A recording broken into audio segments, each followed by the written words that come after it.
Anong klaseng sundalo kayo? Yeye Barbers kinwestiyon yan 18 dating sundalo. Umani ng atensyon ang naging pahayag ni dating Surigao del Norte Rep. Robert Ace Barbers, kaugnay ng affidavit ng 18 dating sundalo na nag-akusa ng umano'y pagde-deliver ng maletang puno ng pera sa ilang mambabatas. Sa gitna ng isyu, hinamon ni Barbers ang grupo na pirmahan at ipanotaryo ang kanilang affidavit upang ito'y maging kapanipaniwala.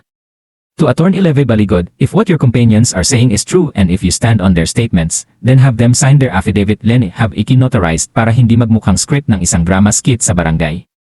Pirmahan nyo, ani Barbers. Kung totoo ang sinasabi ng inyong mga kasama at pinaninindigan mo ang kanilang mga pahayag, papirmahan nyo ang kanilang affidavit at ipanotaryo ito para hindi magmukhang script ng isang drama sa barangay. Pirmahan ninyo. Dagdag pa niya. You should have known from the start that an unsigned affidavit is just a scrap of paper. As their lawyer, they should have been diligent and thorough enough sa tulong mo sa kanila, having it signed & notarized para naman paniwalaan kanila na crusader ka at hindi lang ambulance chaser. Dapat alam mo mula pa sa simula na ang hindi pinirmahang affidavit ay parang isang piraso lamang ng papel.